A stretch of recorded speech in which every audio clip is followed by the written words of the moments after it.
Hey everybody, this is Devin here with the Christ Light and Love Healing and Training Center here in the middle of the Burkesville, Kentucky vortex. I'd rather not talk about it, but I'm sure I'm not the only one suffering from this. So what you're looking at here is the white part is like a root. The top part, where it's a little bit darker, is like a scab. It's the top of a scab. And this came off of and has been coming off. It's not quite a year old yet, but it's an old tick bite. And what I've noticed is now when I start to get tick bites, if I don't kind of neutralize it right away, then they all start festering into, cover your eyes, put the kids away. It's just getting a little spooky out here, but here's let's see if you can see it here. That's my year-old tick bite. It's basically raised, ridged. It might look a little bit like eczema, but it will not heal. It will not go away. And I don't know if the camera's picking it up, but that actually left a little hole. I pulled that root out. I mean, this thing reminds me of like a planter's wart, but trust me, guys, that's not what this is. This is a tick bite that was just sort of a little spot and then kind of grew and grew and grew till it is right now what you see it. I'm hoping you can. But again, like, the only other thing I ever known to have like a root, like whatever the heck that is like a planter's wart. And this is not a planter's wart.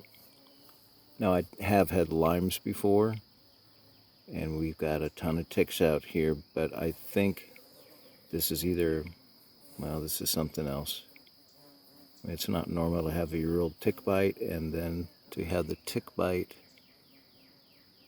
start to almost grow like, well, that's that white substance. And that one you can see like little two of them, whatever it is.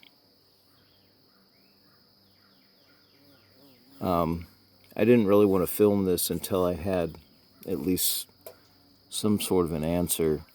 So doing like a 15 and 15 drop MMS, or I imagine chlorine dioxide would work too. I was trying that topically, and that was at least stopping the other tick bites. There's one there from festering, and it seemed to be getting them healed up. Well, that and a combination of, somebody gave me, I was trying to actually use 10%, it's a 10% sulfur soap.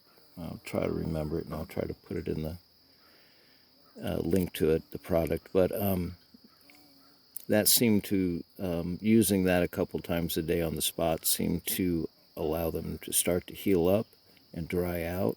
This main one that, you see, that's my only one that's a year old, thank God. But the others seem to be turning to that same thing, or going through the same process that this one did. So, at any rate, guys, this is Devin from the Christ Light and Love Healing and Training Center in the middle of the Burkesville, Kentucky vortex. We're dealing with more than just Lyme's now, guys. I wouldn't be surprised that little spot on my leg has a MAC address.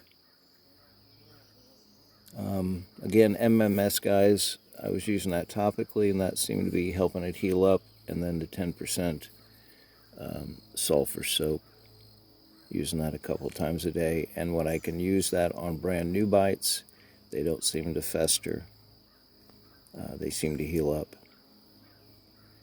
So everybody be good. Anybody else pulling a self-replicating nanotech, was what it appears to me, off their body? Love y'all. Here, look at something positive here for a minute.